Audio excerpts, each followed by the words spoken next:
my stream dropped for some reason. I don't know what went on there. I didn't get any warning of that. And sorry about that.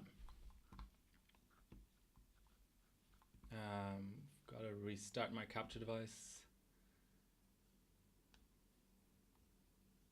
There we go. Okay, let's give this PS check thing a go again.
So P1 and P0 work.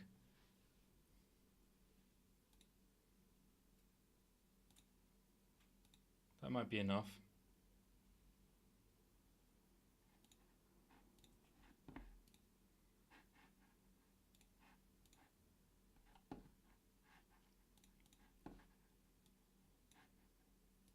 Maybe if I disable some states.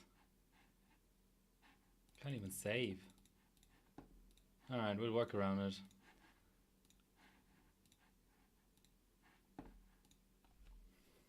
Okay.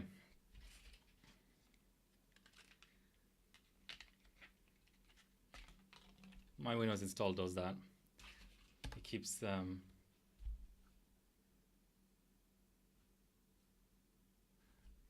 okay, that was a lot of dropped frames. So I'm just touching the you can see the reflection in there. That's the dye is nicely cleaned at least. I have that sort of, you can probably make it out. It's not really focusing on there. But I've put 2 layers of clear nail polish on the outside there. I haven't removed the what is it called? The sort of glue from the PCB. That's just a way to kill your chip, basically. Okay, so let's see if we can mount this up properly. This will do.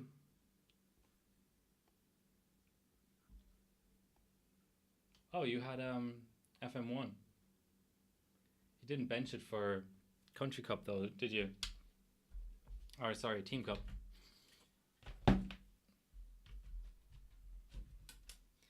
Guys, I'm a little slow today.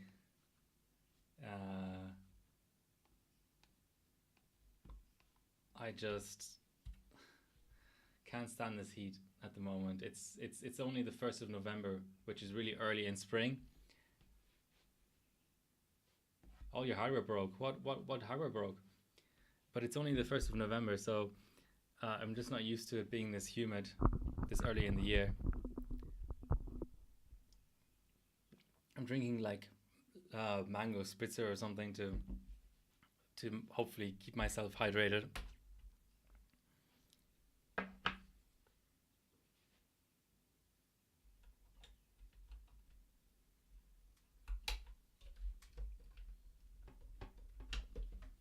I'm gonna run with socket heater.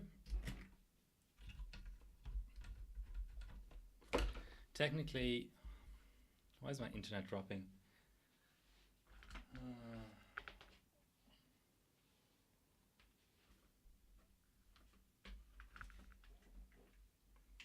Technically, without a socket heater would get you better temps by a little bit. But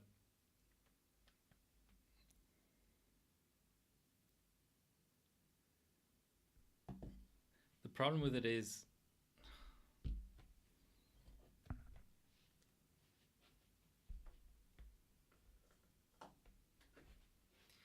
okay, I can't charge my phone because then it's too far away from the window and my internet drops to crap. Let me reduce my bitrate.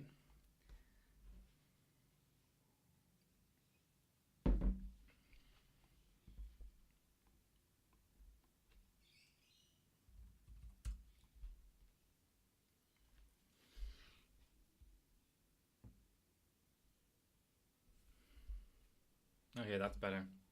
I had to reduce my bitrate. Well,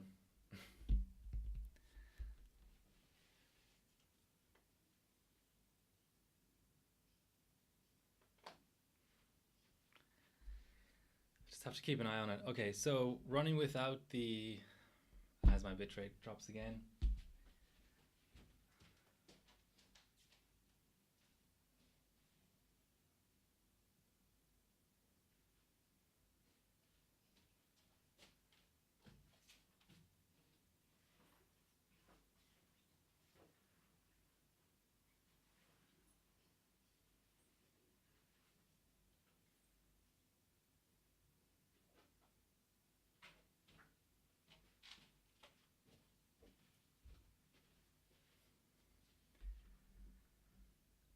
Okay, has that settled? No, it hasn't really settled down. I'm gonna have to like rejig some cables here. I'm just really annoyed by these drops because LTE phones show like lots of bars and they show LTE yet they don't have consistent upload. So that's annoying, even though it seems to have settled down now. Okay.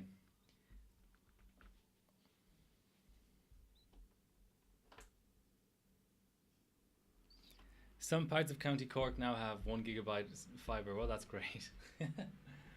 I wish I was there.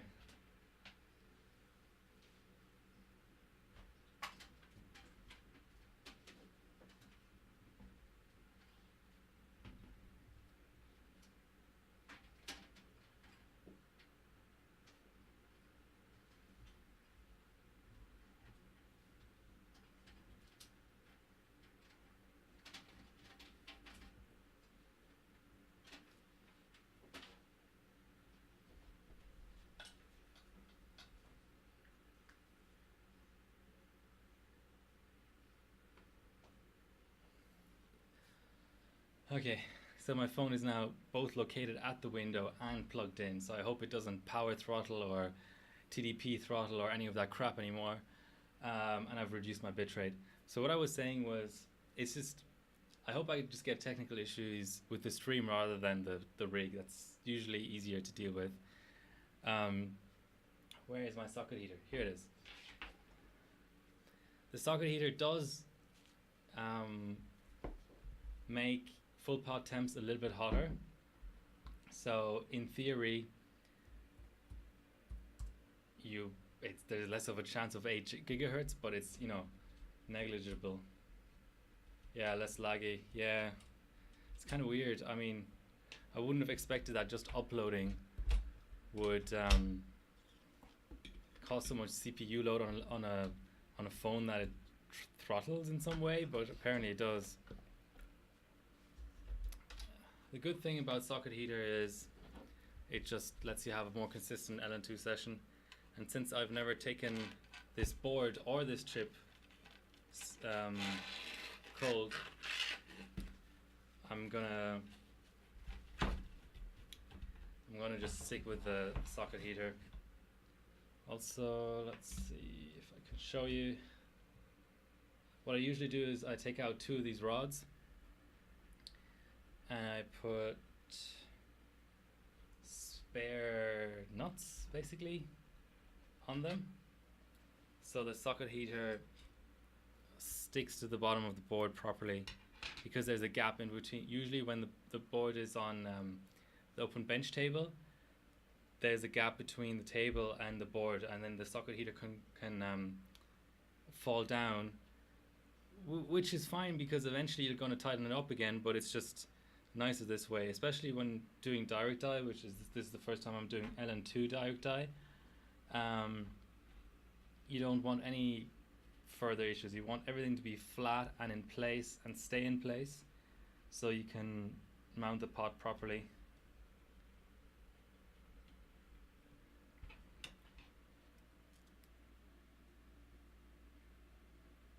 What should be offset by the bare die? Oh, socket heater. Yeah, more than offset. Obviously, there's a chance now of cracking the paste, which usually on AMD it doesn't. That whole concept doesn't exist. Yeah, well, what's a C? Oh, OBT. I have extra nuts just because I have multiple pots. I wouldn't go out of my way to buy extra ones, but yeah, otherwise.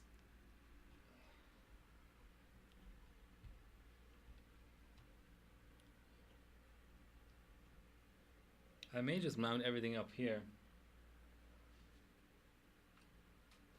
I have Crynaut and I have Gelid, but just for this I'm going to use Gelid because it's a little bit better paste and I need all the thermal performance I can get. Just got to find my pot, which is, you know,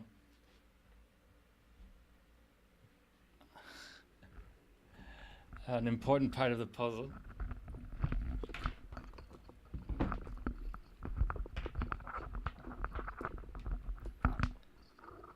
There's an argument to be made for using F1 here, just so that you can pull down more smoothly, and in case the mount is bad you don't go down too quickly. But I think Venom is fine. I should really be lapping the bottom of the pot. If anybody has any, it's got a lot of scratches in it, but if anybody has any tips on how to lap a pot, I've never done it before, so I'm sort of afraid of doing it. But I'll be getting a T-Rex. Once the AMD version of the T-Rex is out, I'll get a T-Rex, so that will become my main pot rather than the Venom. And then I can be a bit more adventurous with what I do to my Venom because it'll just be a backup pot, so that's fine. I'm just going to use a little bit of sort of HMU later. Oh, okay. I'm going to use a little bit of blue tack in the corners, so hopefully that will smooth out the pressure in case the pot doesn't sit on there flush. It's probably too much, to be honest. Obviously you don't want it to prevent you from getting a mount at all, but at the same time you need some sort of resistance. I'm sort of copying the hit me up. Okay. I'm not I don't understand most of this new lingo. Too old for that. But yeah, so if anybody remembers the Athlon XP days, they were direct die just by default, basically. And they had little foam pads in the corners to stop you from completely mounting the pot wrong.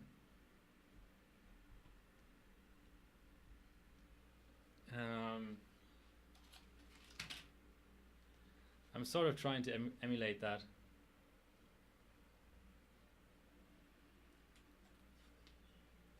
Yep, you remember the Athlon XP days?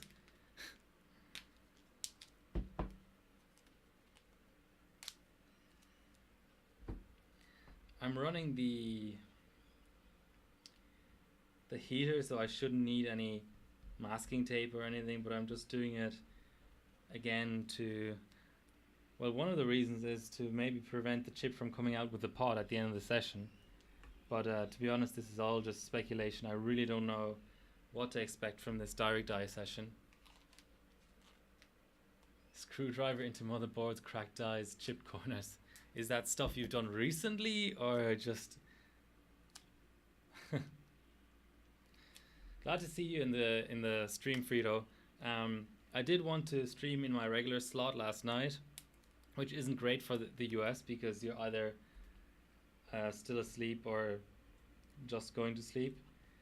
But decided to stream today just because I had real life stuff going on last night. Certainly doesn't make it easier because it's so humid. There's going to be just so much condensation. But yeah, I always try to. I think I've been. Somebody correct me if I'm wrong, but I think I've been pretty consistent in streaming once a week, no matter what. And more often than not, it's Friday. I mean, 80% of the time it's Friday, 9 p.m. Yeah, that's. I knew it was going to be a good time for the US. So it's Friday night Sydney time. So that's Friday morning European, and basically like Thursday middle of the night US. And then if that doesn't work out, then I will stream Saturday during the day like I'm doing now. Or then Monday night the same timing basically as I would have done on Friday. Okay, this is probably already overkill, to be honest. I don't expect a massively long session. These chips don't drink so much either that it would be a concern. Okay. What I'm just trying to achieve is a pad on top of that sort of... It's a big chip. It's actually not going to be too much of an issue, I don't think. Yep, duct tape. You heard it here first. It's the winning trick. This is how you get 8 gigahertz.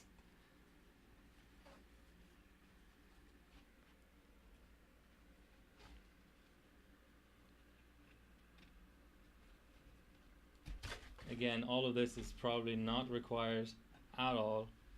I'm just doing it just as a peace of mind kind of thing. Yeah, that's the great thing about these APUs is even though the iGPU section of it will not come into play today, it helps you because it makes the chip bigger, so it's easier to dissipate the heat. It there's all kinds of benefits. I mean, makes it easier to mount the pot.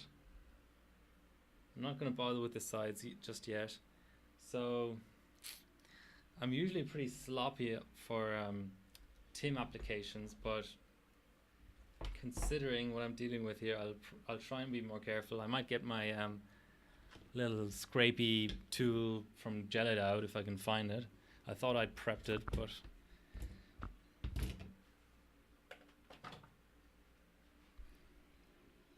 maybe not. I'll just drown the chip in stuff.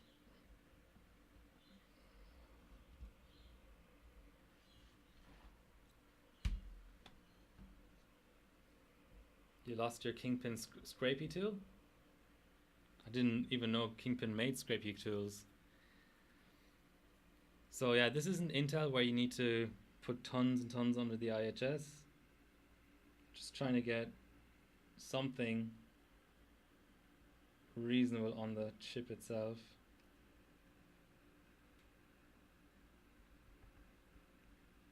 I am running low on TIM, so I'll try and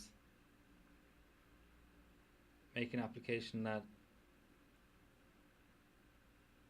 you know, works but isn't completely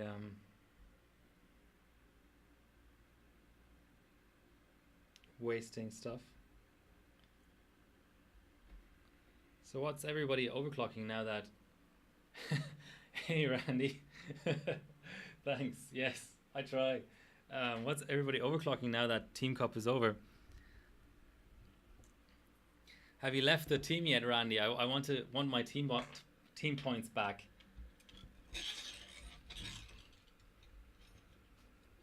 Yeah, this is sort of the critical moment. I mean, the blue tack will help me flatten it out. If there's too much blue tack, I can just add more pressure.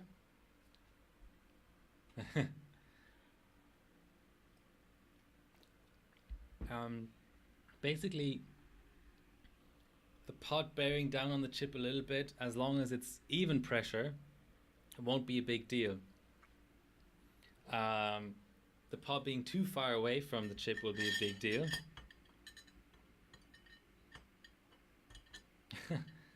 FX 6300. Yeah, that's pretty bad.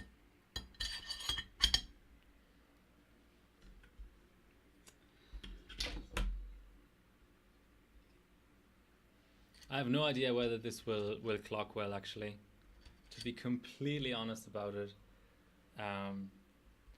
I know that back in the day when, yeah, this is a Crossblade Ranger, you can get the rig details here, exclamation point rig. So the go-to way to clock these back in the day was to delid them, repaste them, and then relid them. So the way to, you know, get consistent clocks and all that was to actually put better paste under there and then relid. I don't really feel like relidding this, and I don't feel like running it undeleted either. So my approach to that is, or my solution for that is, run a direct die.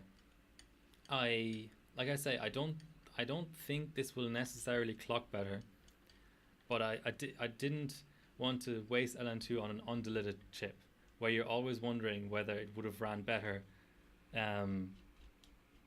deleted. I also currently have the right delidding tool here. Bilko has lent it to me, but he's picking it up tomorrow, I think. So I just took the chance to, or took the opportunity to delid this chip and actually delid my Ryzen APU as well. So because that may become relevant to Country Cup. And a Country Cup is only a 2-month, okay, I should be careful with how much turning I do here. Country Cup is only a 2-month comp. Team Cup is a 3-month comp.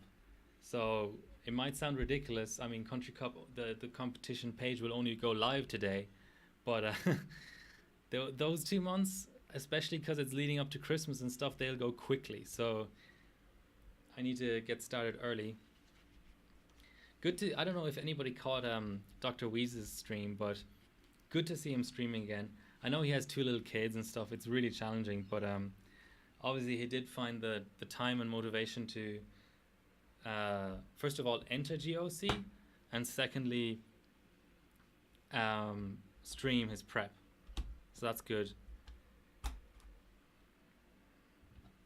My RAM is Samsung, by the way.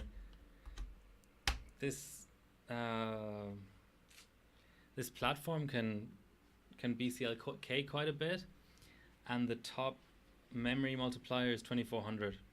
So those two combined mean that obviously PSC will do fine. It's not the greatest platform in the world for tightening RAM though. So people who get notions of running hypers on here and stuff, not sure about that.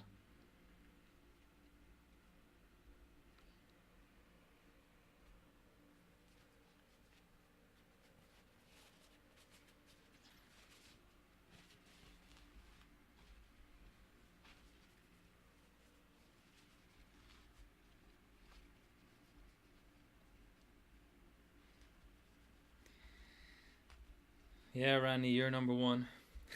Isn't it great?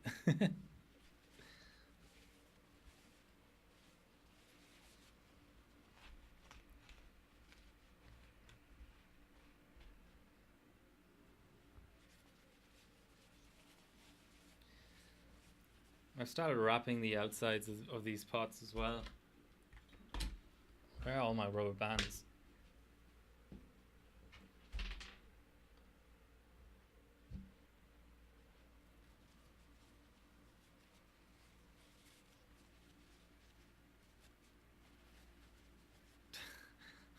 The servers keep crashing. What are you subbing that the servers are crashing?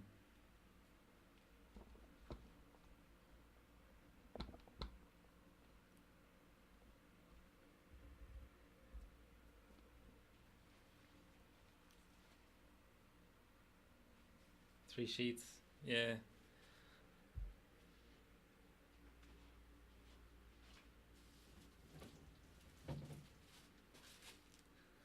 Time for a new roll of shop towel.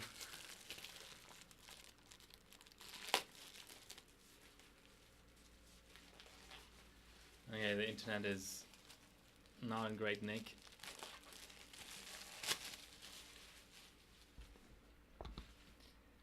Let us drop the bitrate.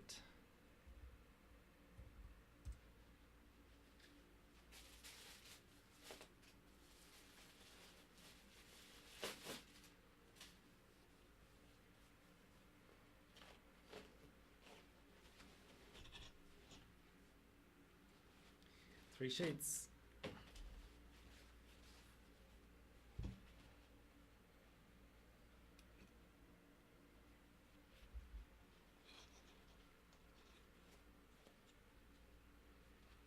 Not many Billzoid streams recently though, which is a shame.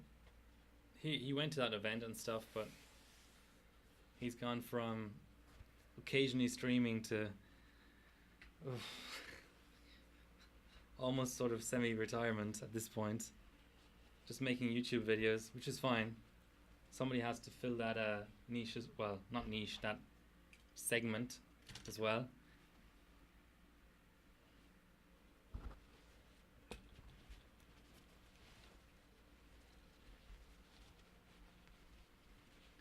This is a pretty bad job, but it will do.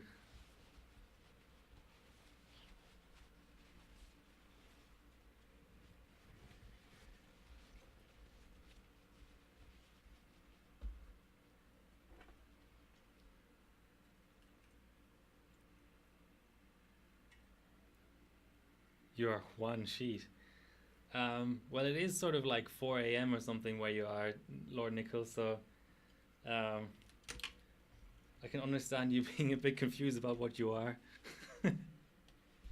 at that time of night.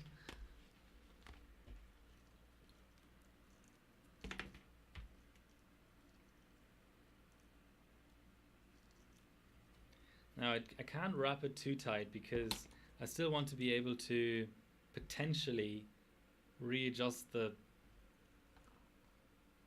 418. Nice. Readjust the screws a little bit to tighten up the pod. I reckon the pod is there or thereabouts. I don't think it's completely floating on top of the die, but we'll see.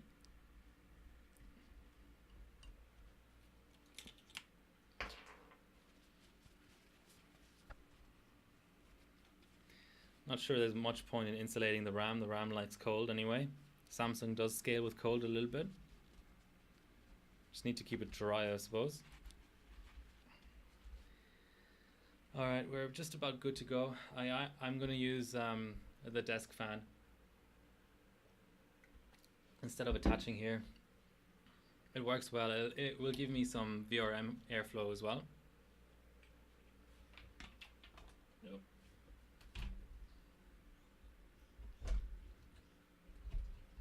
Bear with me, I'm going to have to readjust 2 or 3 of my cameras.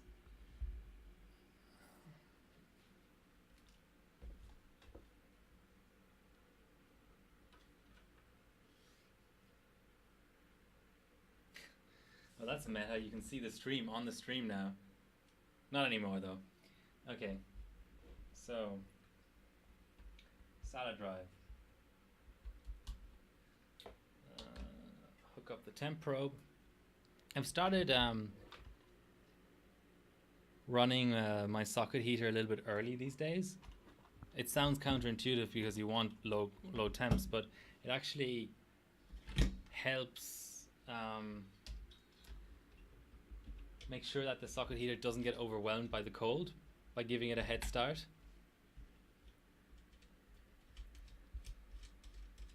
Oh. So I have a rig cam and a boot code cam, but not a temp cam. Just have to put it into view somehow.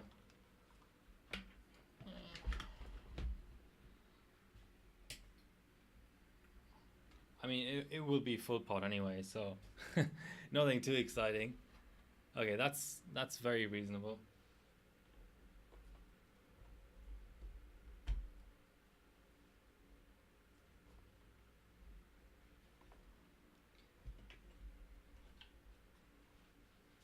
Just trying to find cable for.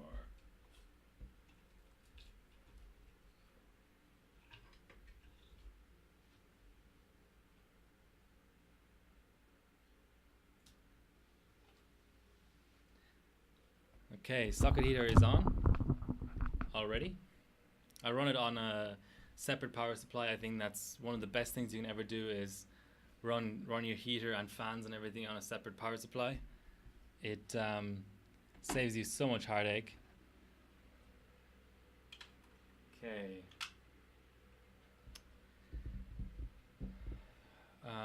8-pin. Still missing. And keyboard and mouse. And USB hub.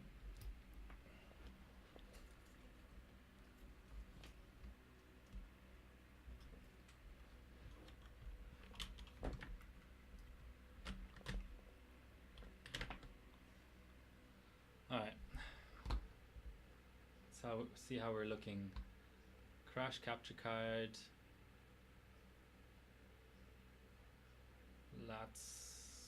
Looks alright.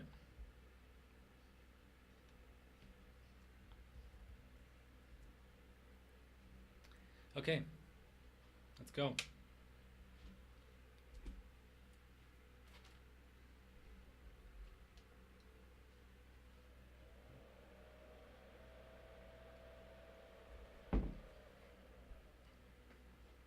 I just have the OC panel because it was $10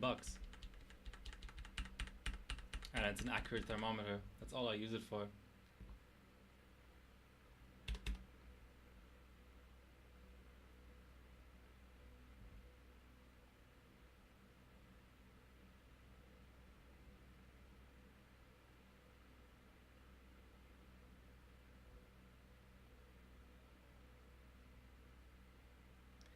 That's better.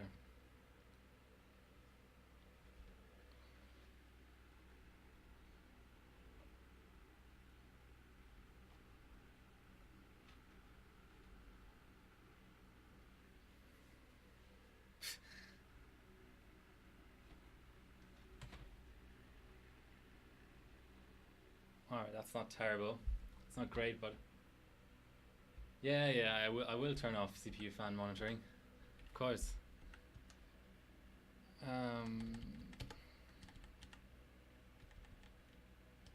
So we don't have the CPU temp is showing 45 degrees right now, and it's showing 34 pot temp, so that looks like an okay mount to me.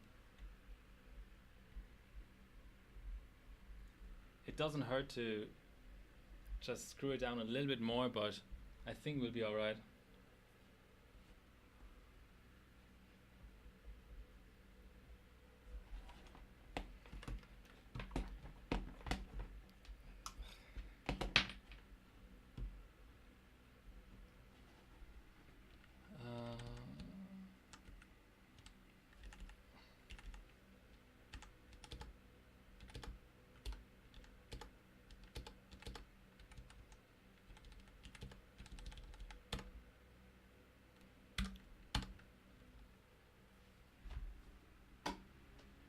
Hopefully the desk fan isn't too loud. Okay, let's pour.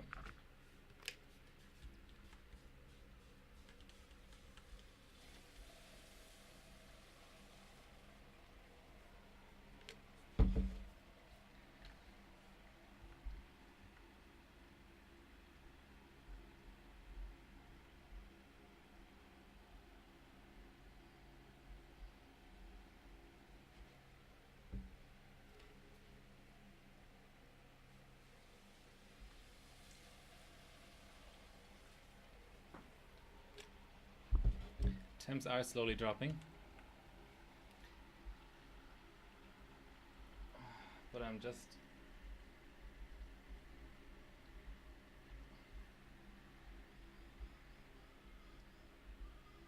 don't try this at home.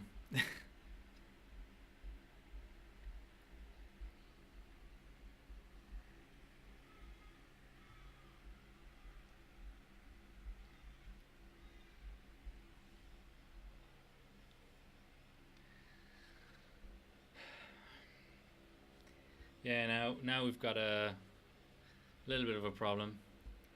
We have a 30-degree delta between what bias is showing.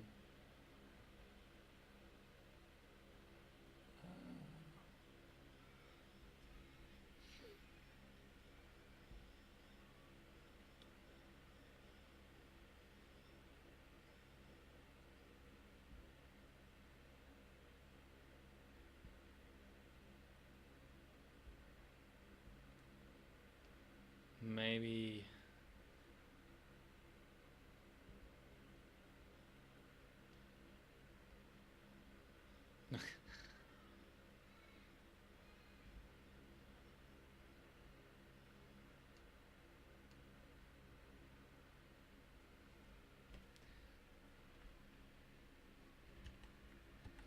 yeah, that's a good question. I may have to go into hardware info and check that. But I can also... Okay, yeah, screw that. That may just be completely stupid. I don't think the mount is that bad.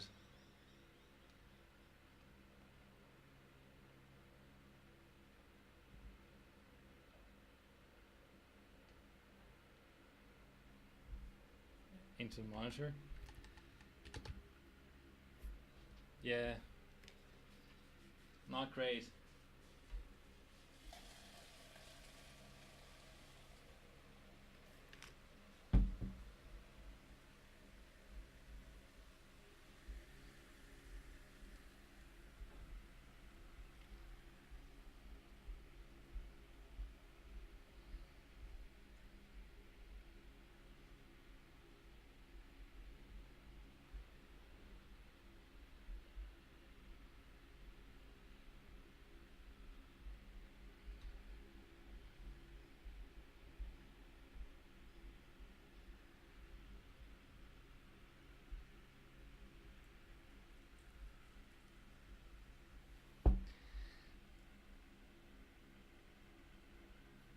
Yeah, it's dropping a little bit.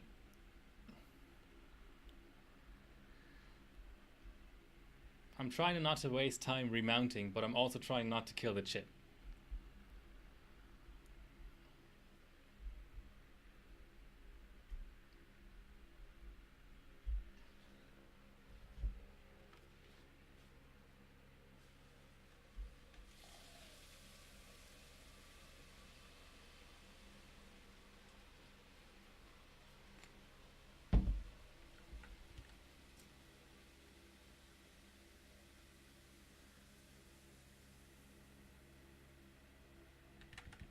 Okay, let's boot Windows and run a load through it and see.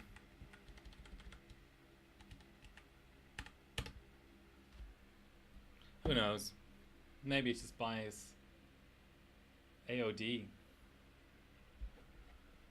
I don't think there is such a thing as AOD. What do you mean AOD?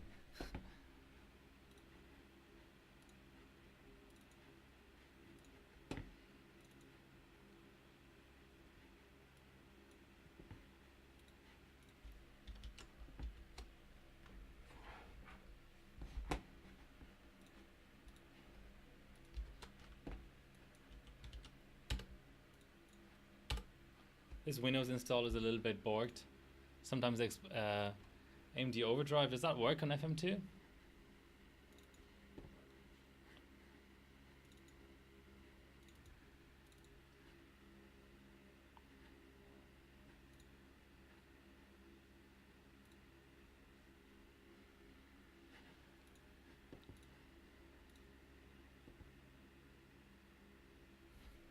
Okay, I'm gonna download that.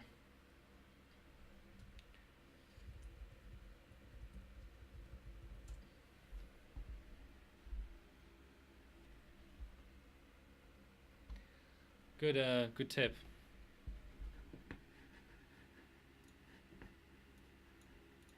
Oh, hardware info seems to actually be working.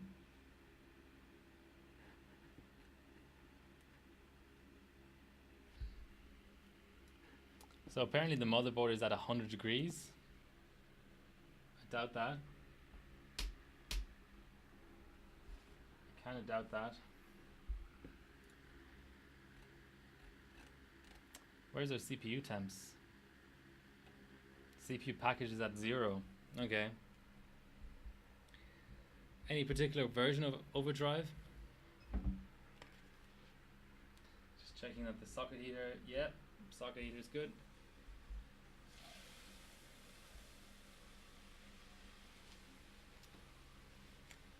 I forgot to set LN2 mode.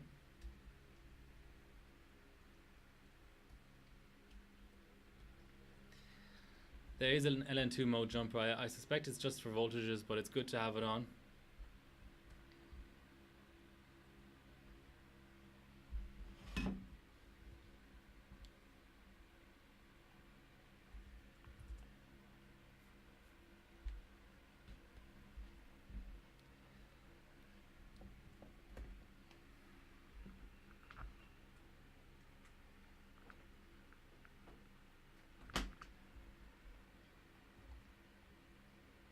So does AOD work on XP?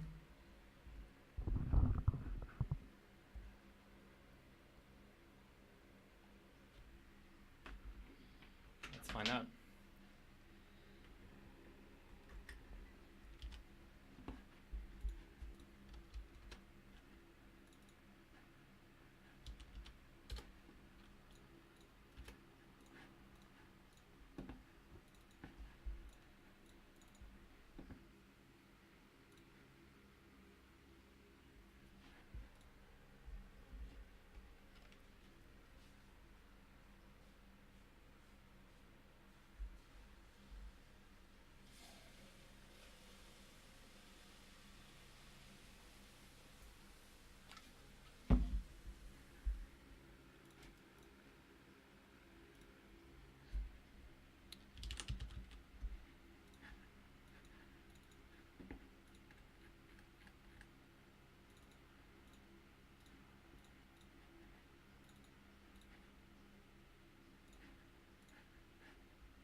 Yeah, I'm not sure this is going to work.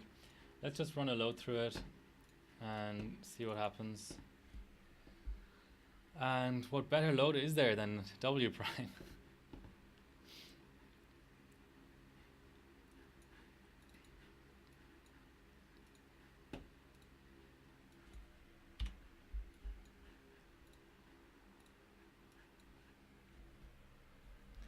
Oh, so the pot temp is going up.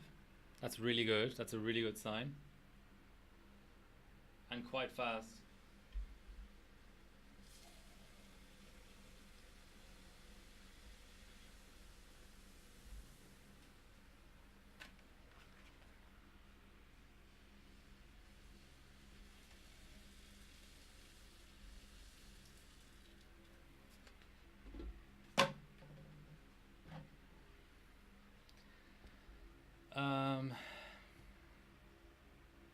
Yeah, that seems about right. I'm happy.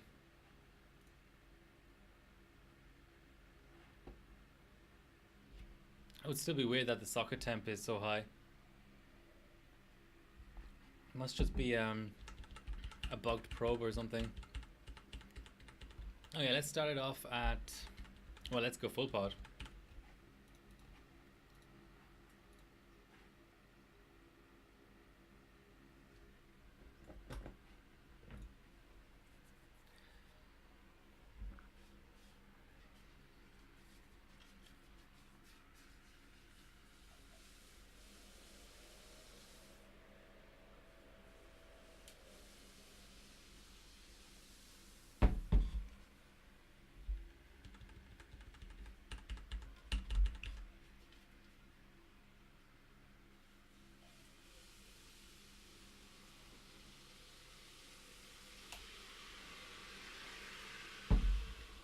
So LN2 mode enabled and full pot.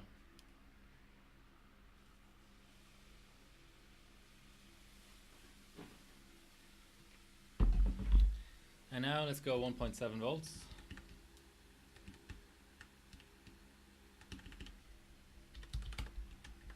And the max multiplier is 63 on this platform. So 63. Let's try that. Let's just go 100 base clock, 63. See what happens.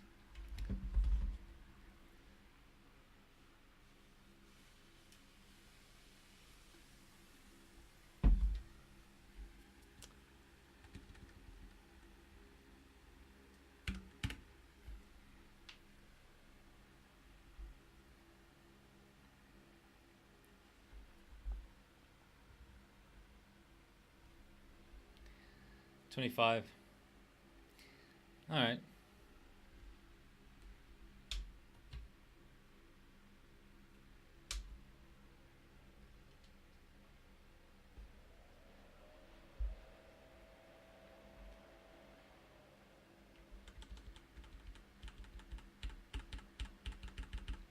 I wasn't expecting that to work.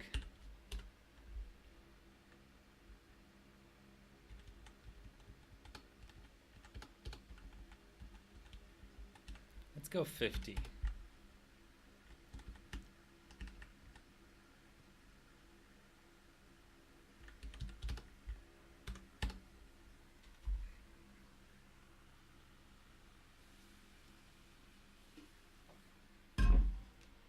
That's a post at 5 gigahertz. Well, still complaining about fan errors. Come on, get over it.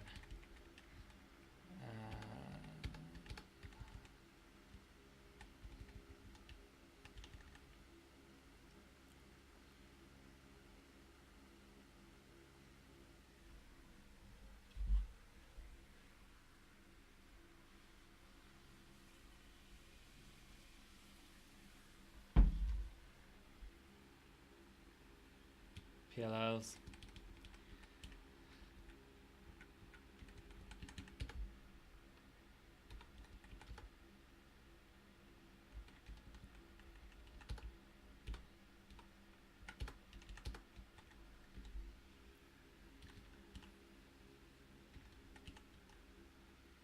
Wonder what CPB is.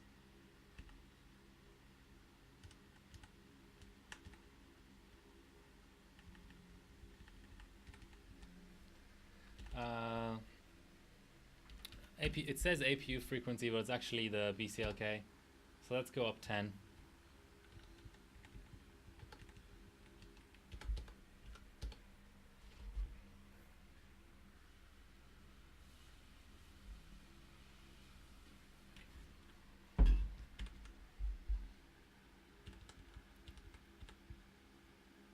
Okay, that's 5.5 gigahertz, not bad.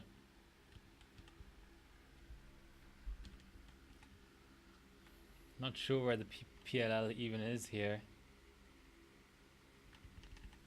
Never hurts to bump up the Northbridge frequency. And the Ramlex frequency. I don't think I have my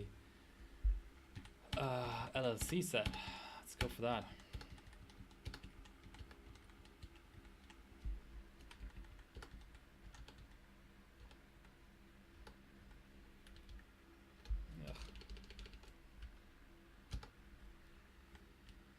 No, let's keep that on auto actually.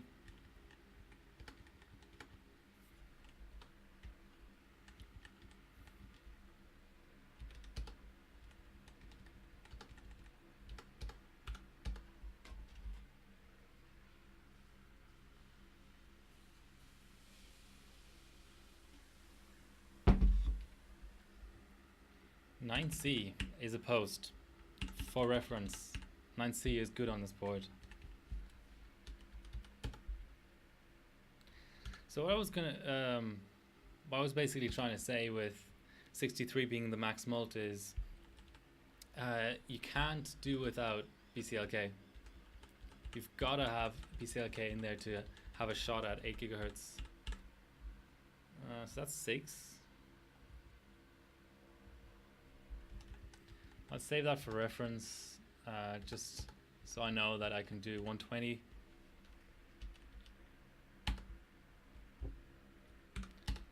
Let's go with 5 megahertz steps.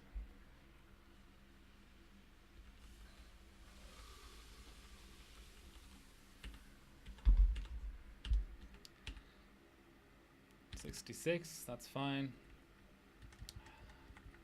Okay, 125 did okay, 130.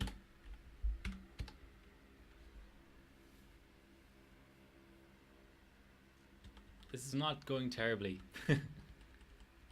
127 base clock, yeah. Well, I've got 130.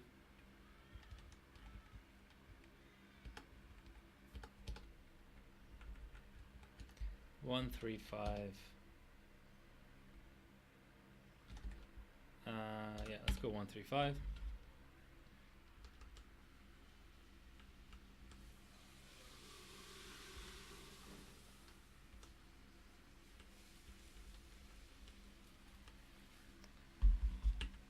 That looks like a fail.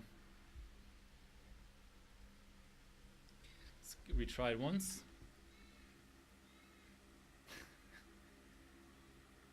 Okay, just needed a retry, apparently. Okay, overclocking failed.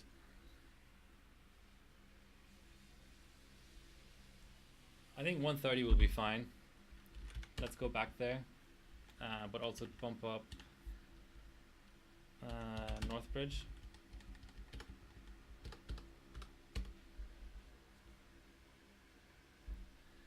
Is everyone else overclocking? Are you also getting ready for Country Cup?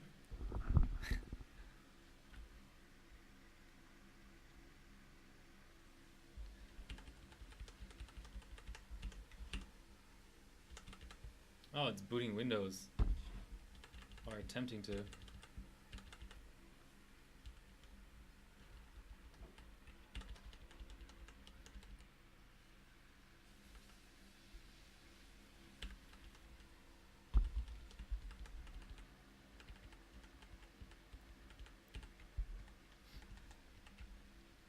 Okay. Let's just try for booting in at 7. I think that's a reasonable number, but I'm going to go with 1.8 vCore. What's the max? 2.3. Okay, that'll be enough. Let's try and boot in all core with 7 gigahertz.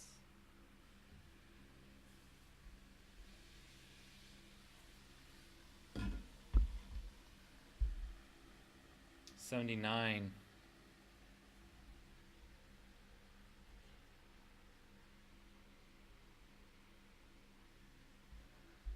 Just doing a retry. This board seems to like retries. Oh, overclocking failed. Okay, that was a bit ambitious. Let's just keep dropping mults until it likes it.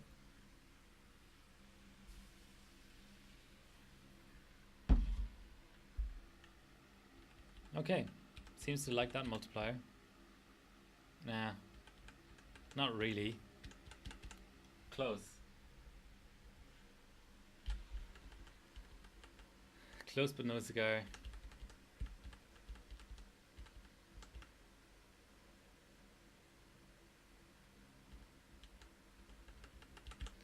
Alright.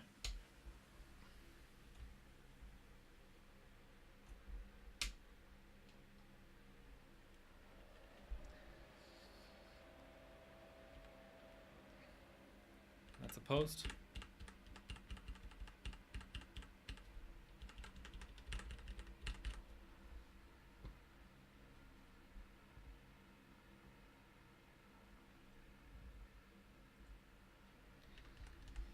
All right.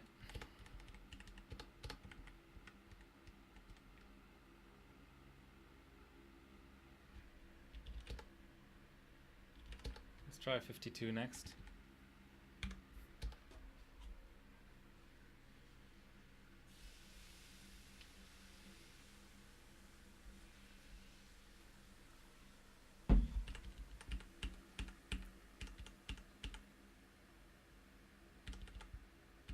It wants to.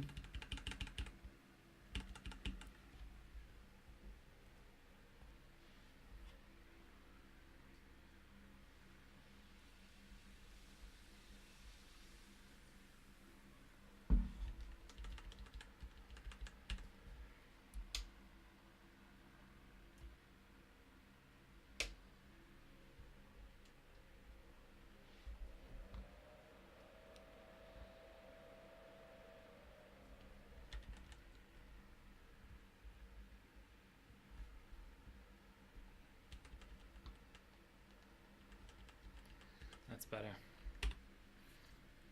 I kept on looking at the stream, the actual delayed stream for info, which is not the best policy because that's delayed. I can just look at OBS and get actual... Ugh. Pod is making noises.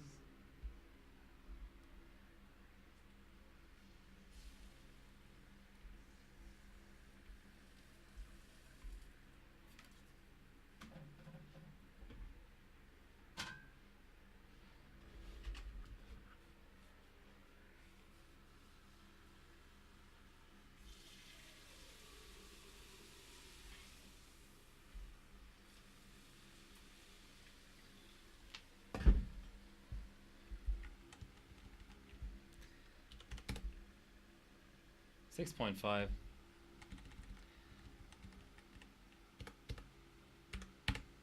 It's probably a good place to be.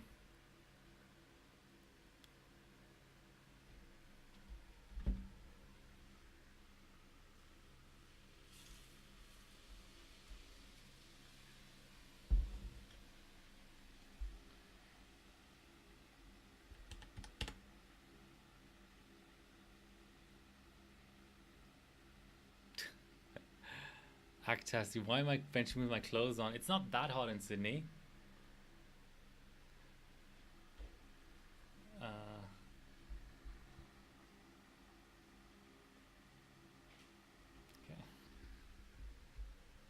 Well, we got to the selection screen. Natural benching. One of these days, it's going to be a natural benching event. All right.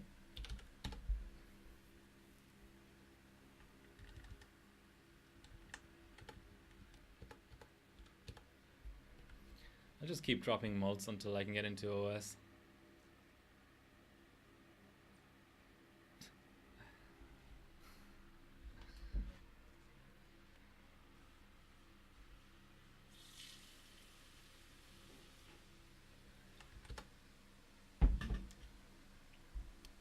Well, that got further than last time.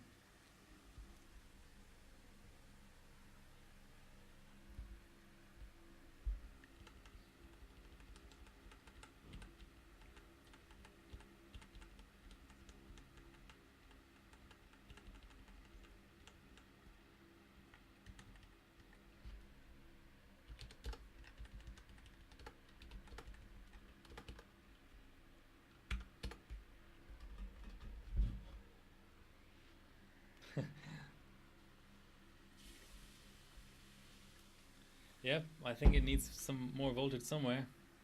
You're right there. Just checking if the VRM is doing alright. It got so hot doing APU benching. See the XP splash screen is a little bit less faint.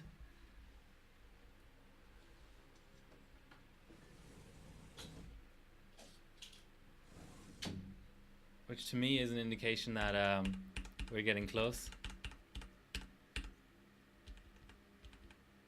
Yeah, I know. This is just out of curiosity. I know that it's not the best approach to things. Okay, 1.85 vCore.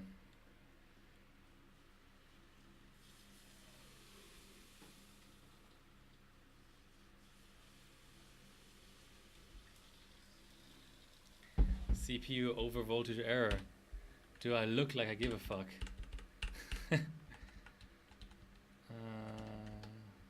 There we go. Problem solved.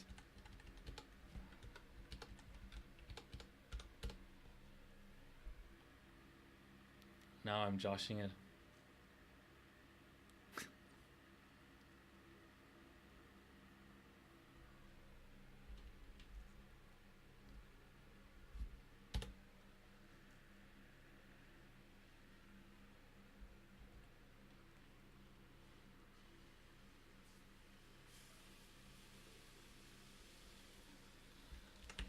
Alright, more volts didn't solve it.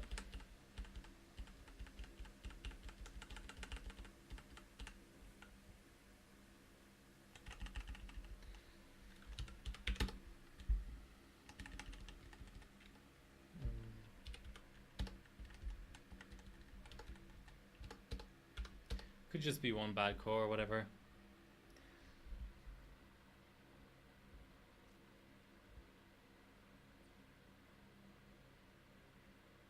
You know it's getting good when you try 2.7 for VDDA. Okay.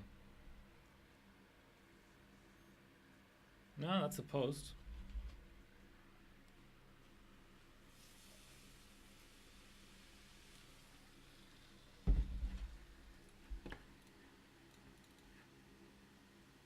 Let's get a 6 gigahertz validation while we're at it.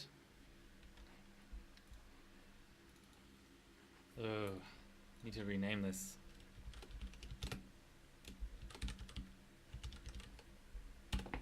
Can't have my C drive be named the wrong thing.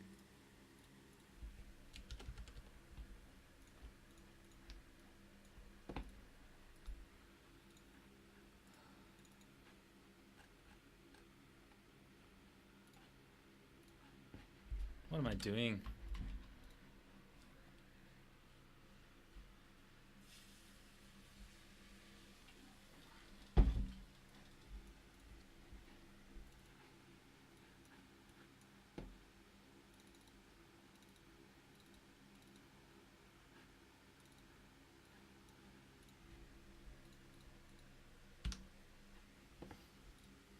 Okay, that validated nice and easy.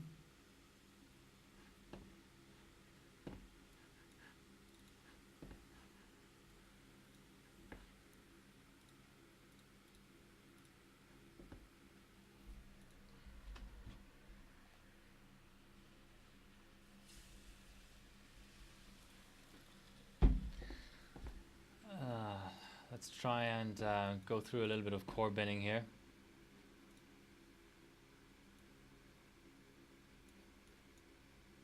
So we were at PB0.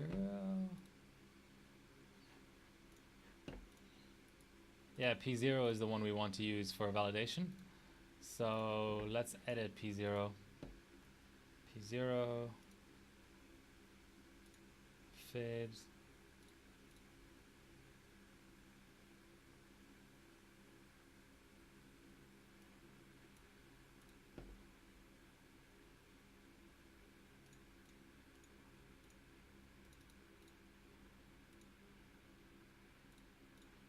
Okay, I think it's the fade. Trying to remember this from the FX times that I was benching FX.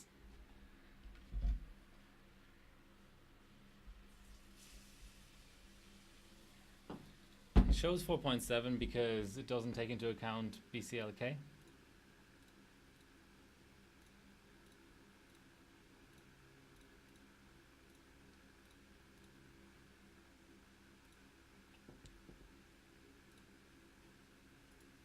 Yeah, there we go. Okay, so that's doing what I wanted to do.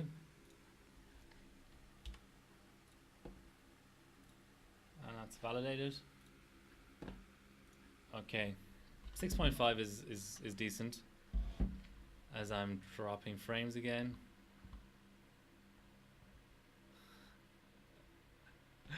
I know, White Shark. PS check. It is an AMD as I'm dropping frames. PS check is an AMD internal tool that leaked, so it's not intended to be user friendly.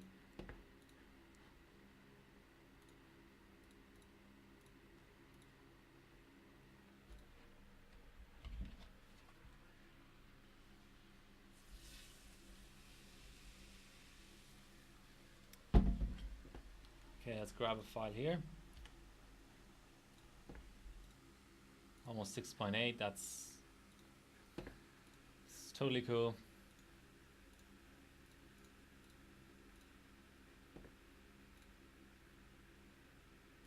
Okay, 7Gs. Not as spectacular as you need to buy popcorn. 7G isn't as spectacular on this platform as it was on Phenom a couple of days ago when I did it. My internet is just completely garbage.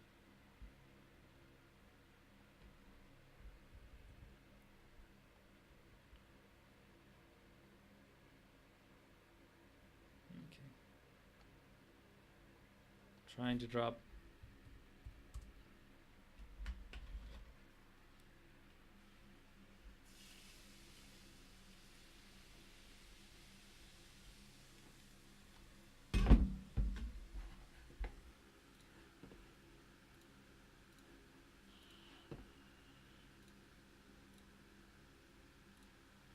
I go one step at a time. 7.2.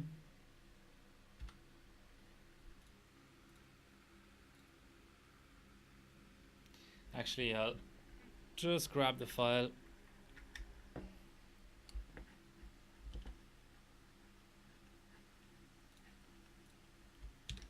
No autoplay, you piece of shit. What's this? 6,800K. Okay. Just want to have something saved in case the session goes to crap.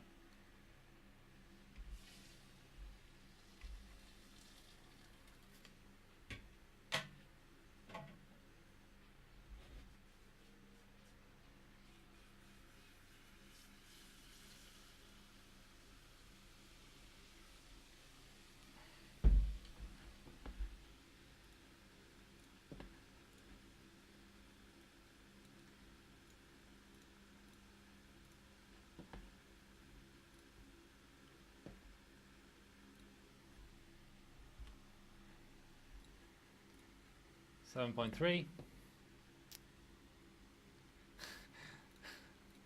That's your kind of thing.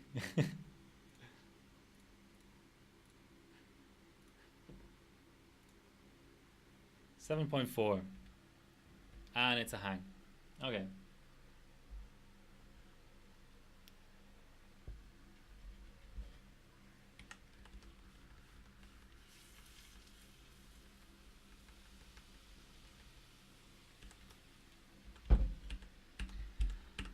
Don't think I really have voltage control in OS. I can try pushing my BCLK a bit. In fact, going down a ratio as well.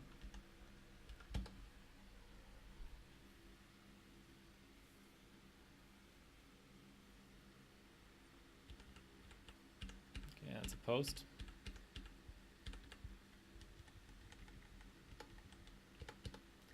Every megahertz of BCLK is going to be really important here. I'm going to drop my MEMS just in case. Even though, oh, that's ridiculous. They're already so low. That was at 1.75.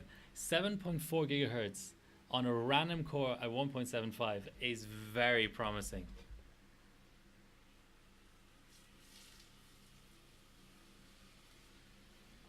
Let's go. Let's go, guys. Okay, so VDDA, right? 2.7 is what you said. Let's do it.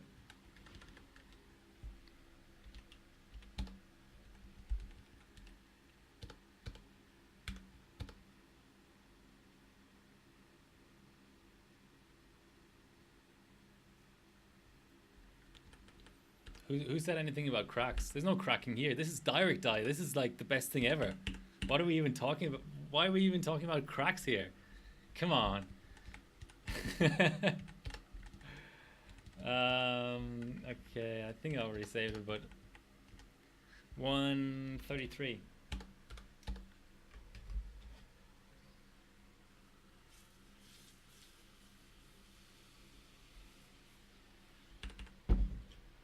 That looks like a post.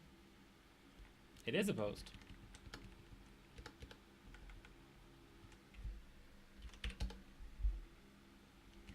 Let's drop mult again. I don't want the core to get in the way of anything.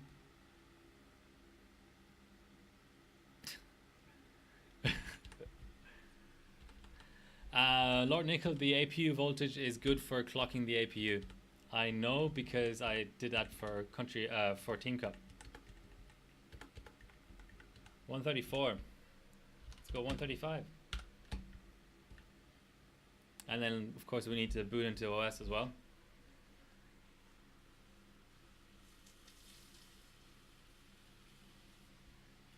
(9C) is usually a post.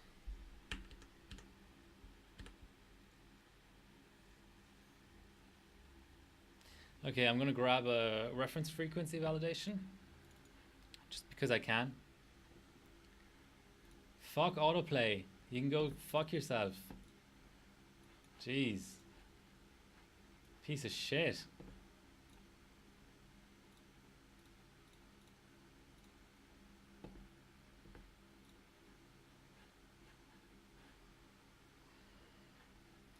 Take no action.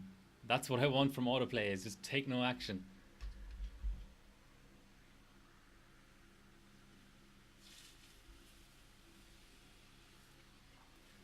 So here's our reference frequency validation.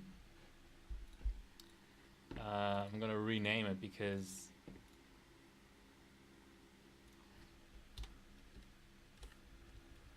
I always get them confused because it doesn't, the naming isn't very well, I mean, it is intuitive if you're doing CPU frequency, but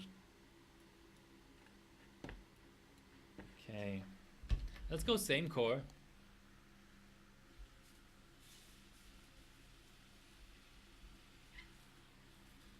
Just to see how the BCLK affects things. What's our P0? 6Gs, okay. Need a bit more than that. Well, why don't you know? Come on.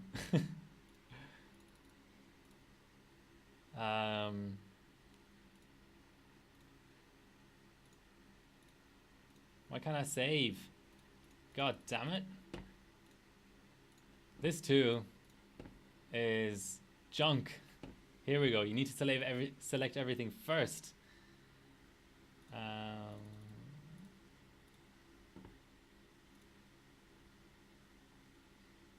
So that's 6.5. That's not really exciting.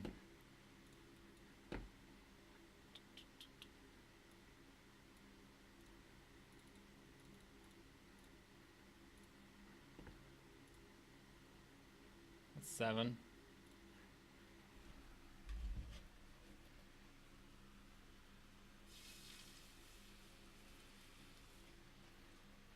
Is everyone having fun? I'm having fun. This is about as fun as frequency validation gets. Is an attempt at AG.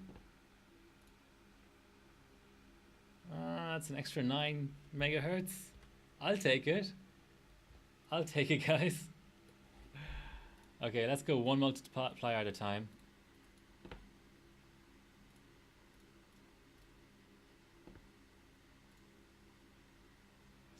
No, still locking up at the same frequency. What we need now is more voltage. Good, Barossa red. Fair enough. Okay, so that core was limited independently of the BCLK. I upped the BCLK quite a bit. So next step is just pumping volts.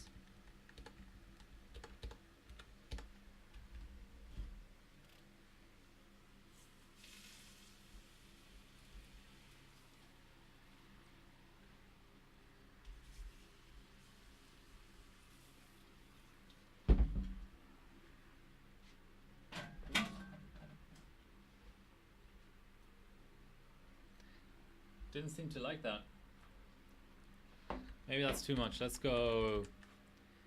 We're not changing anything else, so let's go down by 50 millivolt steps.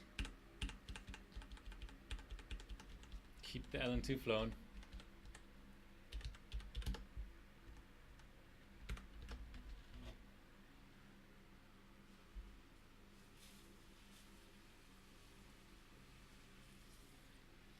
Oh, that pot is quite full now.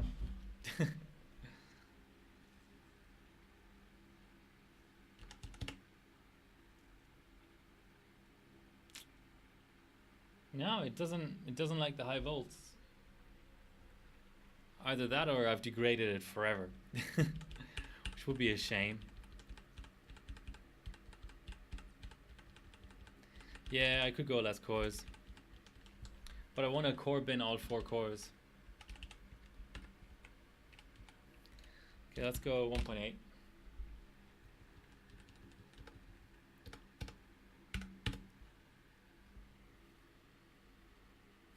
Yeah, but there's no point in disabling cores if you don't know which core is the best.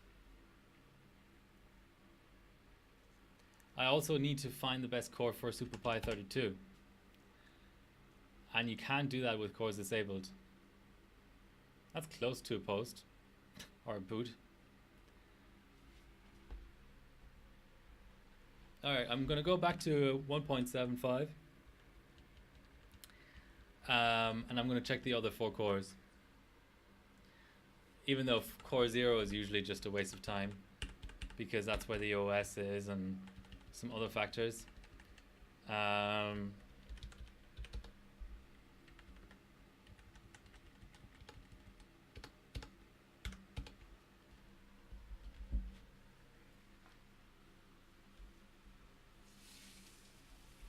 Frito, don't you know by now that it was just a clickbaity title? Come on. No, I mean I'd be happy to get 8G, but this is you know, I've still got LN2 left. I don't necessarily have to rush to try and get 8G out.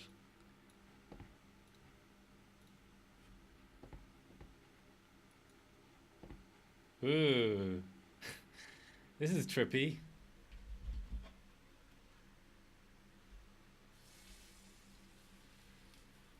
This board does have a slow mode actually.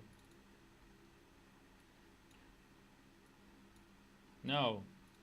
I don't want to make shortcuts. I want to make this window smaller. There we go. Okay, everyone's P0. Let's P1 everything. And now see if we can P0. Ah. Yeah, okay.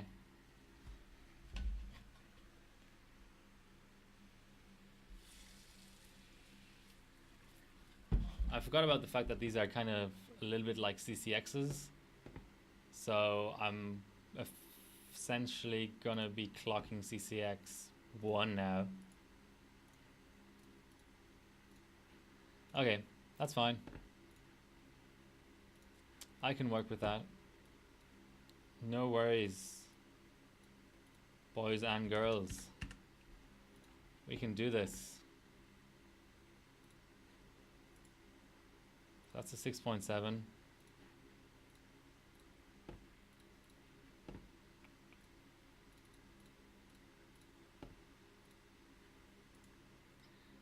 $7.15.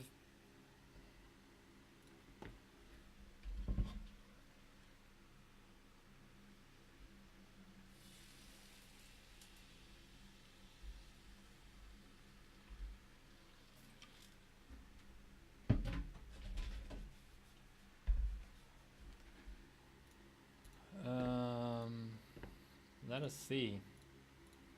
Single steps again. 7. So this is the same multiply the other chip, the other things got to, the other cores. Oof. That seems worse. These cores seem worse actually. Which is a bit of a problem because they're the ones that will stay on if I disable cores.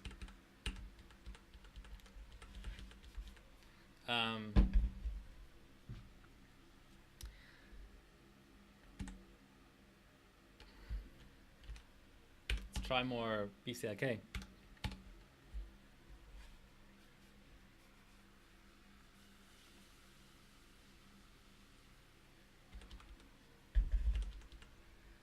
I could boot in slow mode.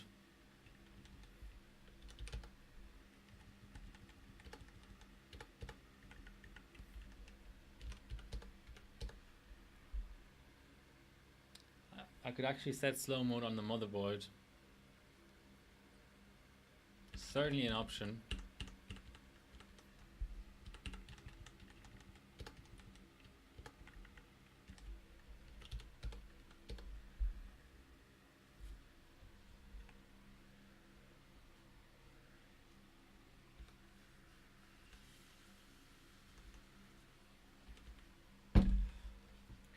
This thing just keeps going.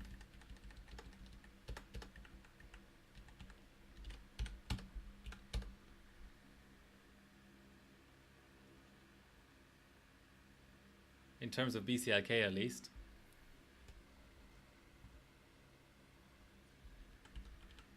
HG or no eat.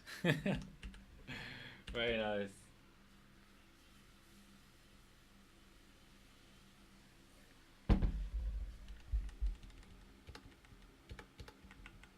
Will it do 145?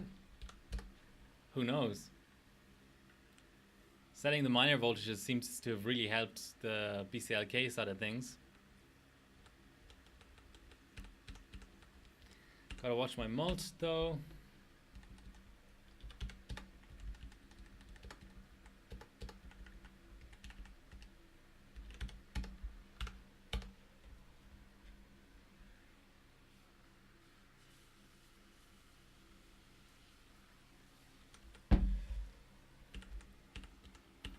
I have no idea about PCLK limit, and it could be different on cold anyway.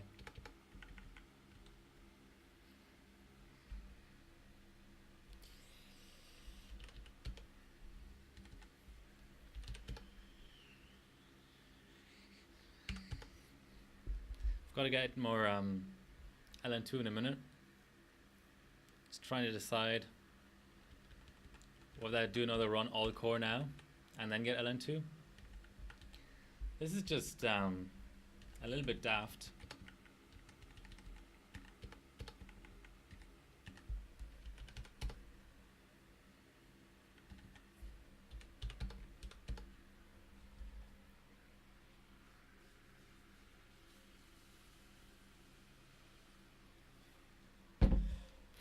Daft Punk.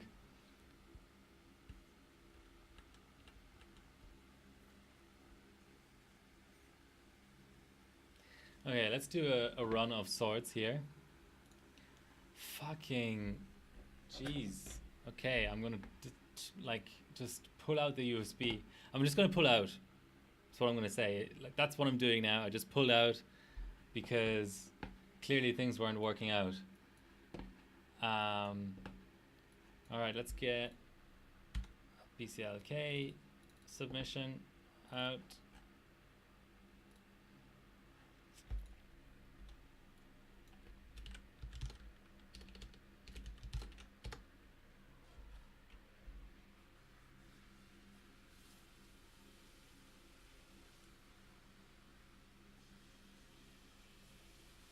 So does anyone want to look up the record for this board? I'd just be curious. I have no idea whether people have ever, seriously BCLK'd this board.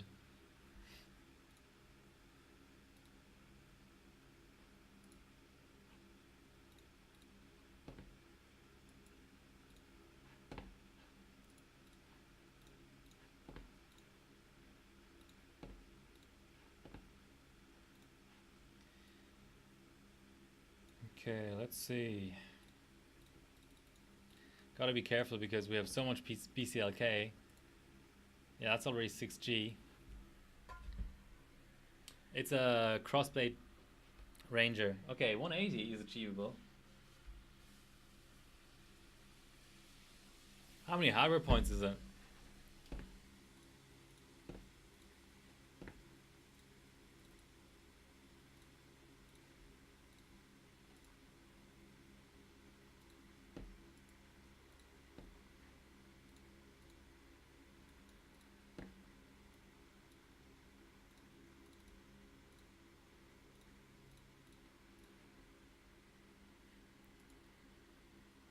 What's going on? It's not clocking up anymore. Oh, I'm not going to P0. Yeah, that's 7.2. So what we want is... Let's keep... Oh. That's letting me clock that one core on its own. Kinda.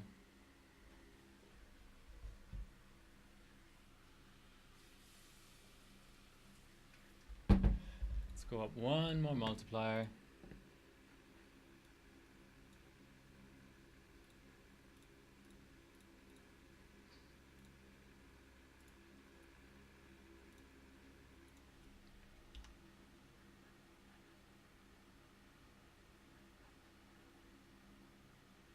Nah.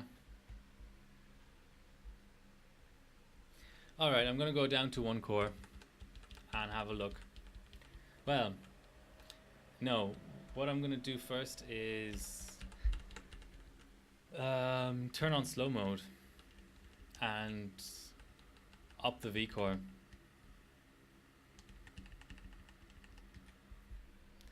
1.85.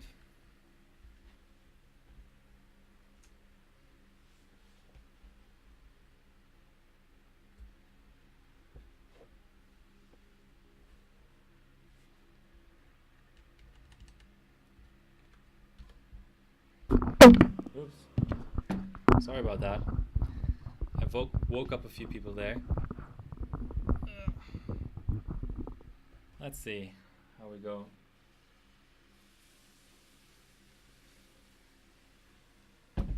Okay, yeah, this is the way to set the V-core you want, is slow mode, for sure.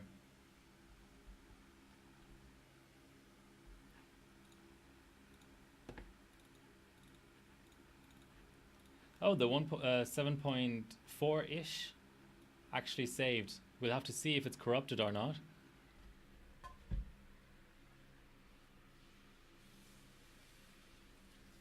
But the validation file saved, and it has a non-zero size, so it's always promising. Okay, let's go out of slow mode. Turns on a P4. That's nice. That's interesting.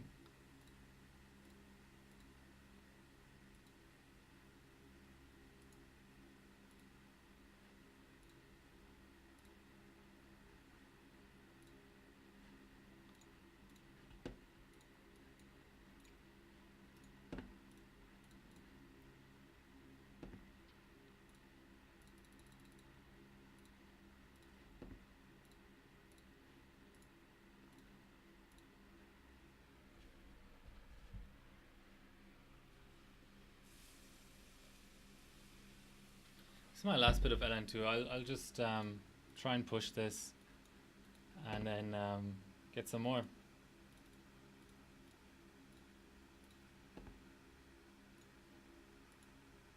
Here's a 7.3 again.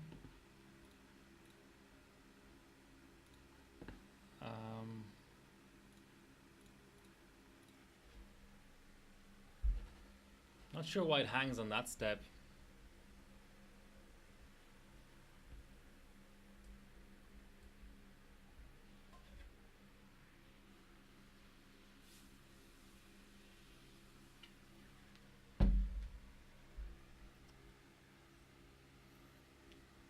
I thought I'd already downclocked the chip again, so I don't know exactly why PS check causes crashes. Maybe just all the state changes and stuff.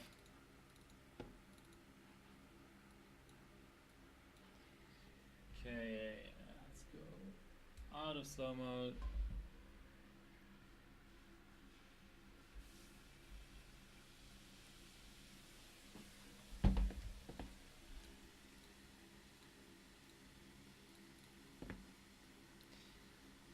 P0.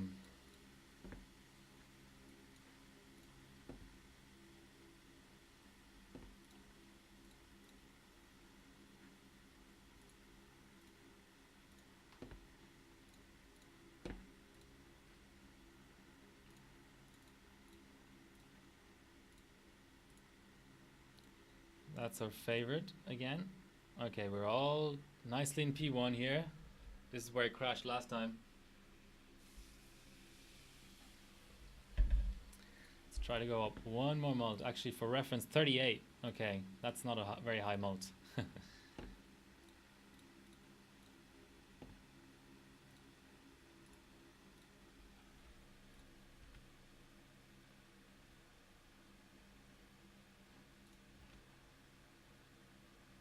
It's there.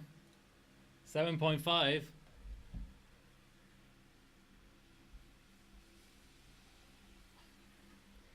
Ooh, okay. This is a good chip.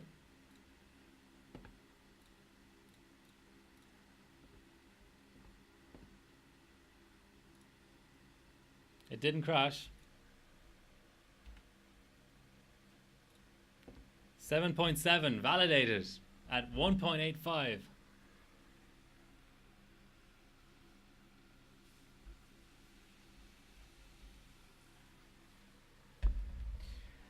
Whew, okay.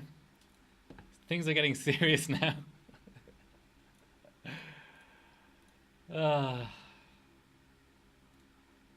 Okay, that's a lockup.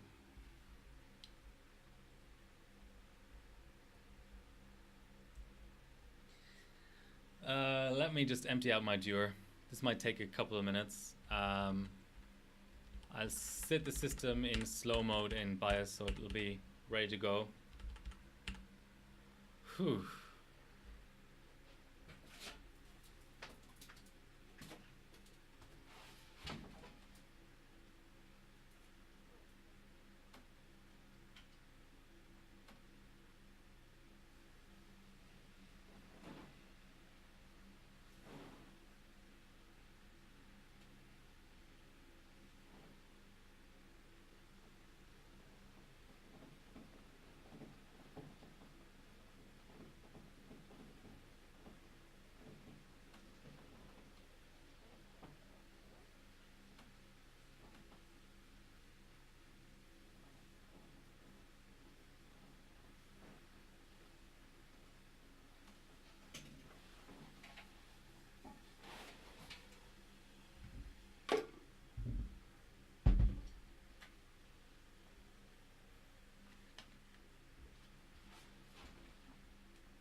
What did I miss?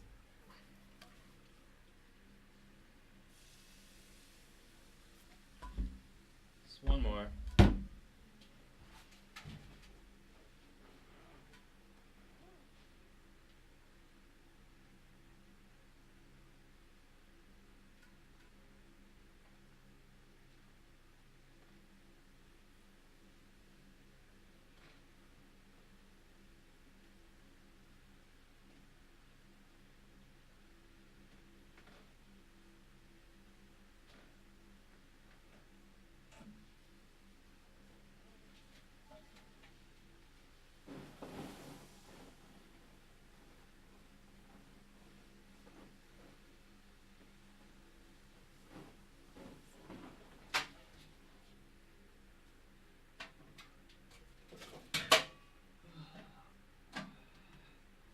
It's always so hard getting the last bits of LN2 out of the system, out of the Dure.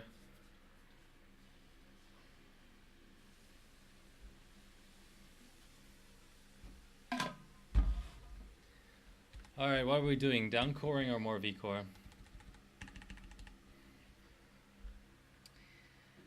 Let's go 1.925.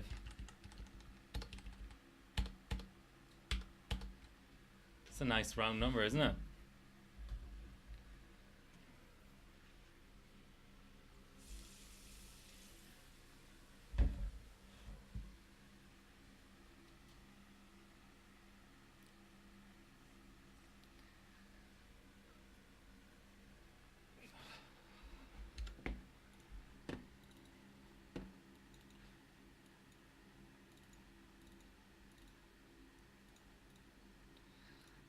Okay, let's be fancy about this and do the whole explorer kill and everything.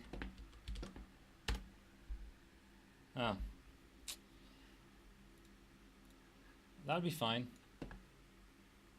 I'll down core and then look for the file.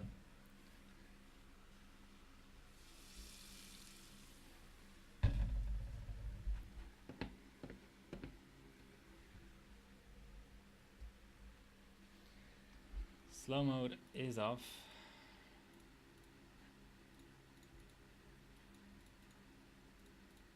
White Shark is right. It is a pain in the ass with these fids and dids. So that's 7.4. We want at least 2 more multipliers than that.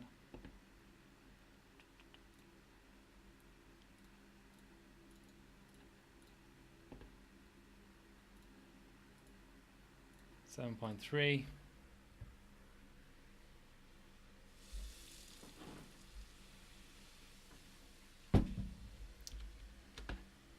I wonder if I can set affinity for what's it called?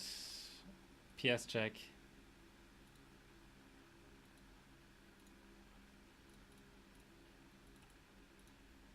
Okay, don't touch the second 2 cores. I just want to set records on them. Well,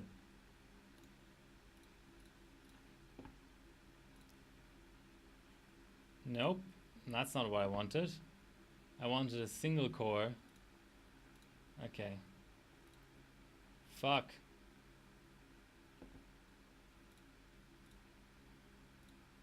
Nope. I mean, it's not cooperating.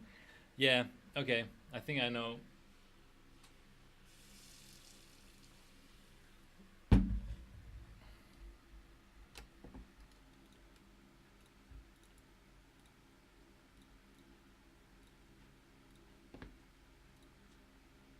Yeah, you need affinity on all cores.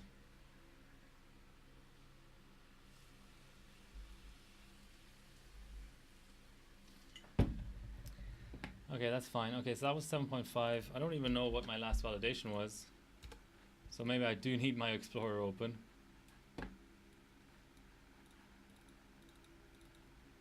$7.68.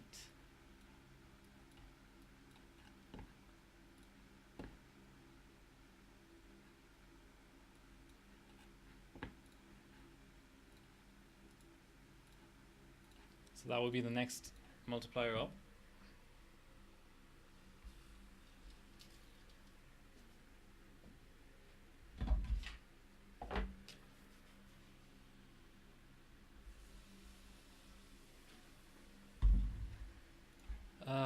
Let's just go 2 multipliers up. Fuck it. Fuck it.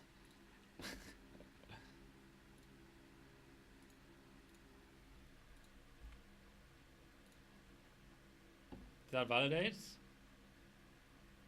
No, okay. I pressed down too quickly.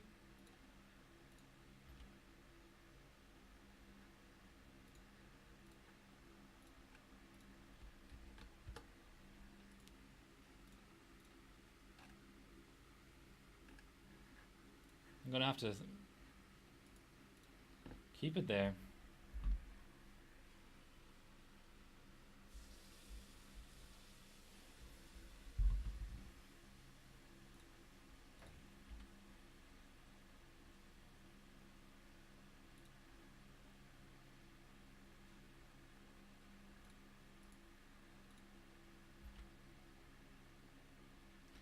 Make a validation file, damn it.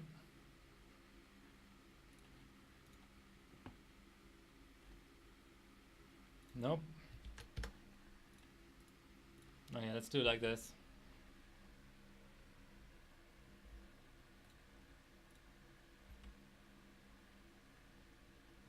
Okay, that's a file has been made and it is 7.8.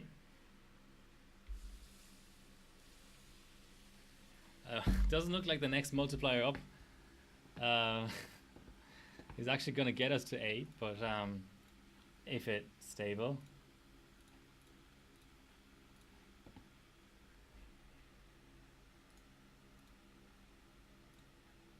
Okay.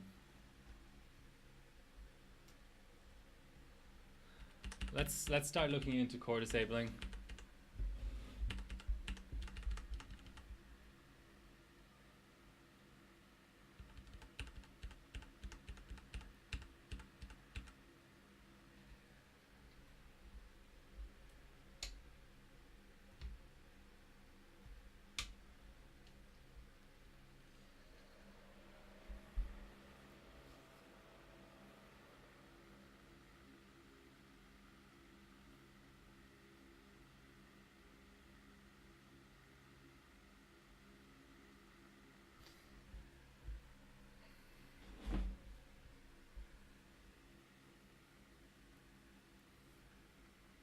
Well, that might have killed the chip.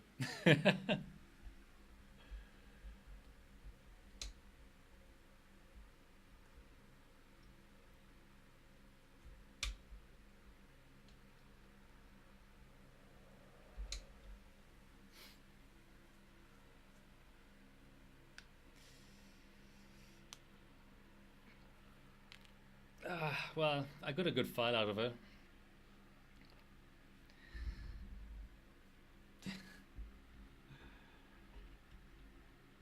Don't really know what other thing could have happened right here except the chip dying.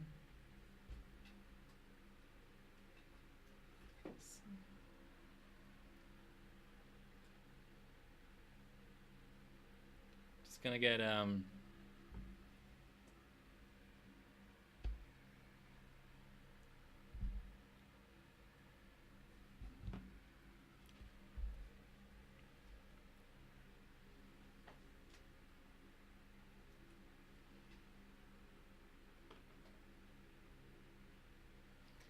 I really can't move my phone, can I?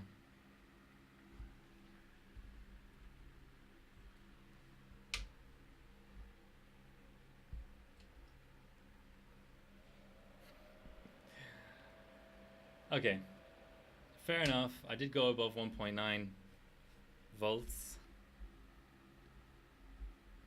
Yeah, it could be a busted mount. Could also be a dead chip.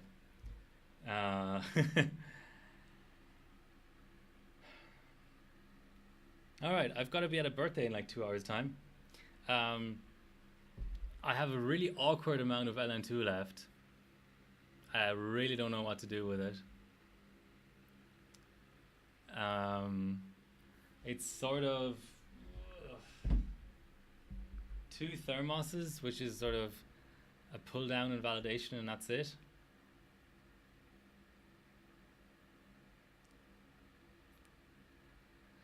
So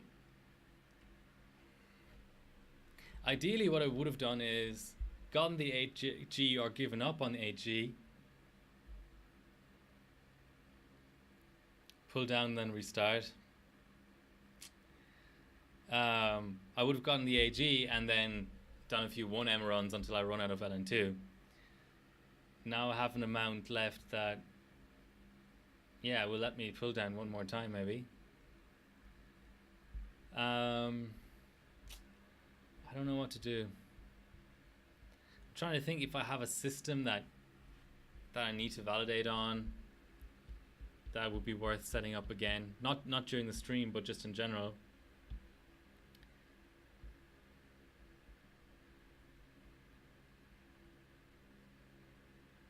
Yeah, I don't really want to do anything with this chip anymore. I want to completely dry out the board and give it a go on ambient. FM1.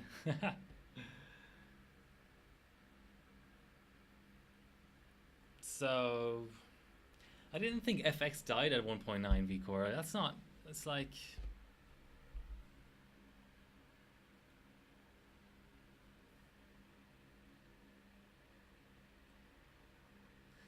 what does everyone even think? I don't know. Like I say, I have a really awkward amount of LN2 left. It shouldn't, yeah. Well, I did have extreme LLC set, so it was probably more like 1.93-ish. Maybe I should do some like memory on LN2 or something. How much LN2 does memory even use up?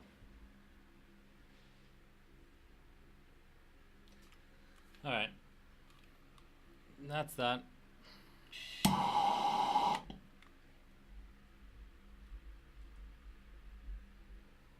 I hope the 7.8 file is alive. Let's check that straight away. Actually, let's validate the file.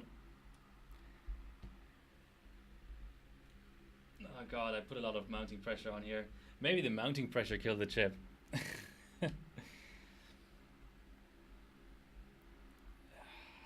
It's hard work overclocking.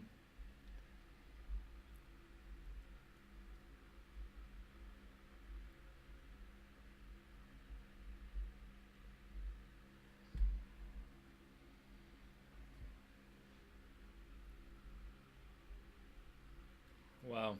Okay. Time to get a tweezers or something.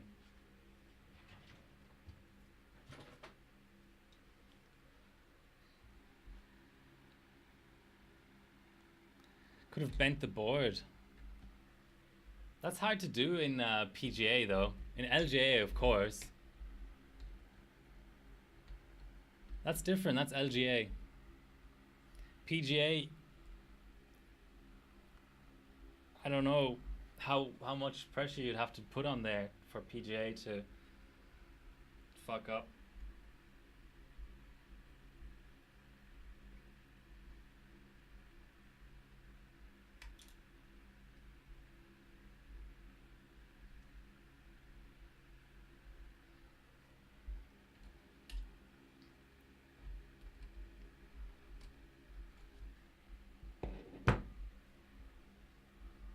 Well, maybe I should have been a little bit more cautious with a V-Core, considering this was supposed to be a 32M chip for Country Cup.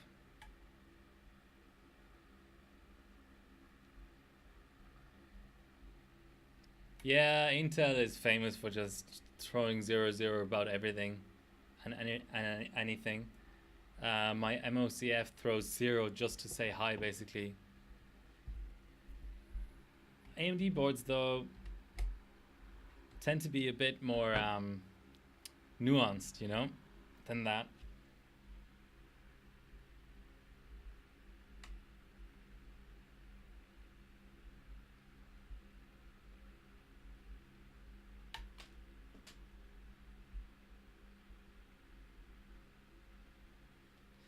You know, I think memory on LN2 could be a good thing to try. I don't have the paste for it though, that's the problem. I'm running out of ambient and extreme paste. Maybe I'll just do like a cold bug check on a chip that's cold bugged or something like that. That's all I can really do with that amount of LN2. I mean, I can get an Aquamag run out on AMD because I know how to do that, but there's no demand for that anymore after Team Cup. The problem too is, what's a gas gun? The problem with, what was I going to say?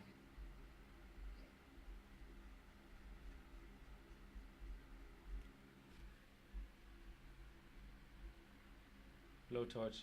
Yeah, I do have a blowtorch, but I'm taking the mounting hardware off first because I have a habit of singeing mounting hardware with my blowtorch.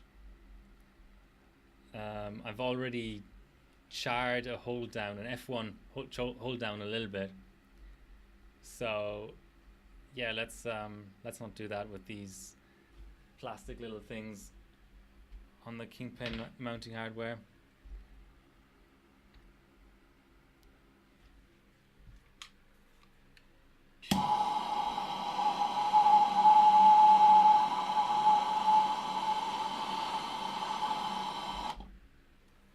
Oh, the problem is what I was gonna say is, that's half the fun. I'm gonna return my LN2 to the viewer.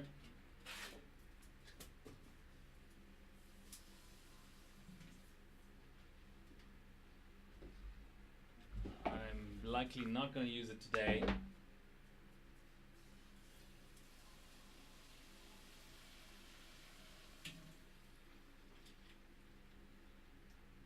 What I want is a low core count chip that I can actually get a bench or two out on.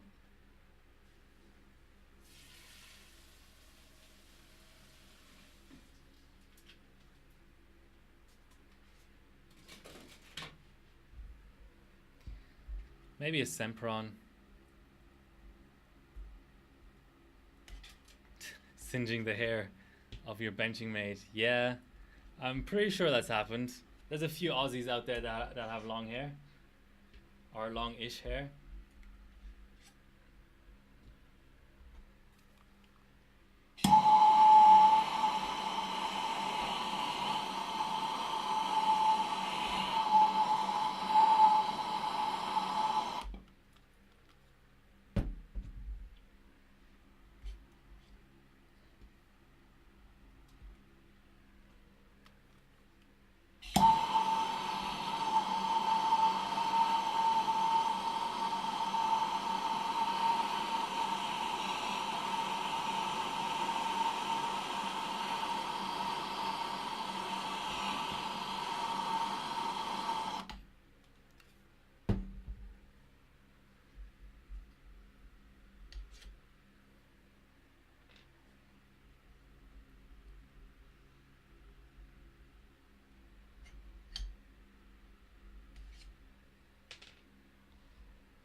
That should do it.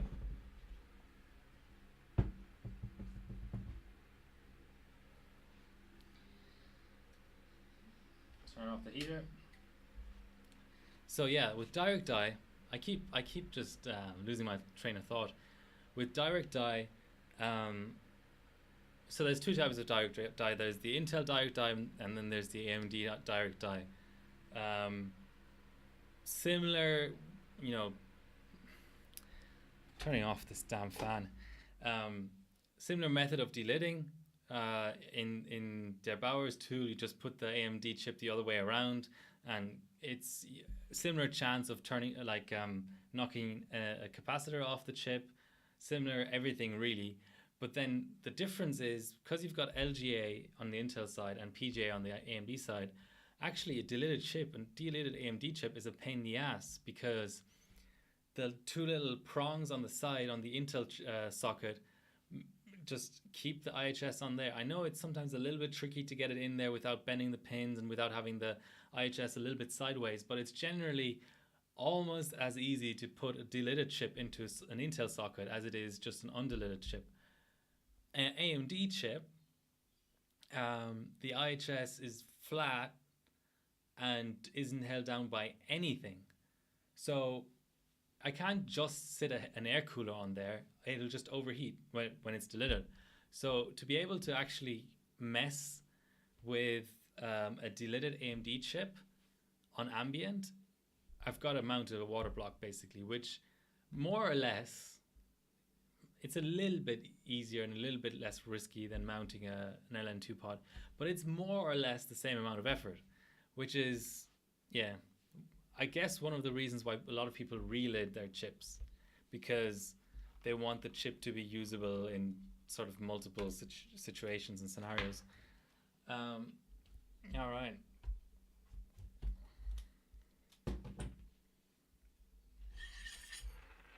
The problem with dead chips is they don't really look dead. They don't have any singeing on them or anything. All I'll be able to do is just look at the mount and just draw some sort of conclusions from that. I do have an ASRock board, but guys, look, I mean, if the chip's dead, the chip's dead. I don't think me now setting up another board and trying to get the chip mounted on ambient just to see whether it's dead is going to make compelling viewing. But I will show it to you. Like, I will unmount it and show you the condition of the mount and the paste and everything. I think that's somewhat interesting. Gentle sideways slide.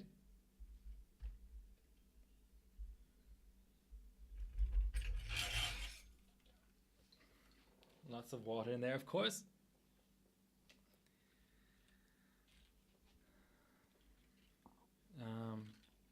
Where's my... Don't rip it out. So that's the condition of the mount on the bottom of the pot. I obviously pulled it sideways in one direction, so the paste has gone that way, but that looks like a decent application. Now, the more interesting bit, how does the chip look?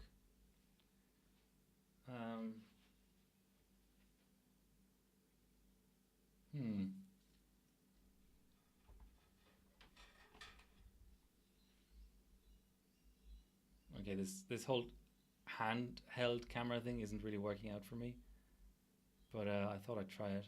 Okay, let's just take it out and show it on the other cam. The board is dry, which usually you would say, dry board, isn't that great? But what that means is the chip is more likely to be dead. Poor A10. It did its job of getting me a new personal best in terms of frequency, so... But it was a good chip. I probably should have been more careful with it. I always thought validations were low-risk operations, considering you put so little actual,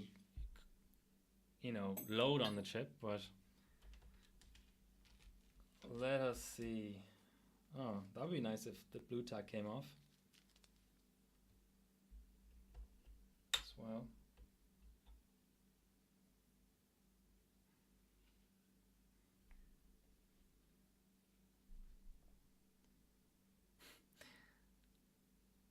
oh, that's a nice focus. Yeah, so from the condition of the chip and the board, I can't draw any conclusions.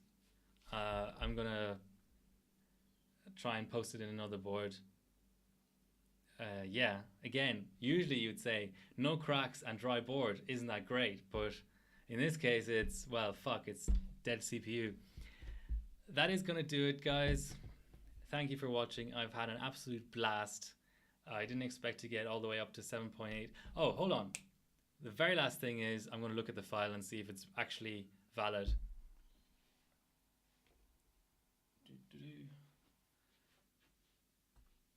Where's my drive? Here it is.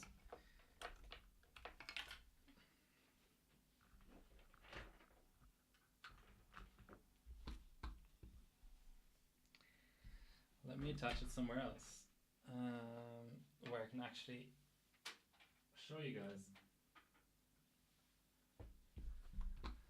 Okay.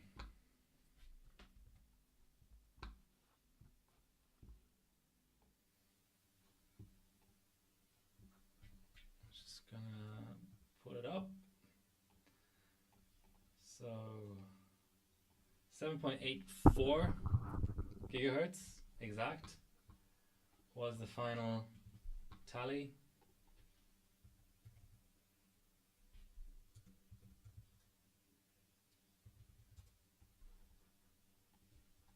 Let's see if we can validate this crap.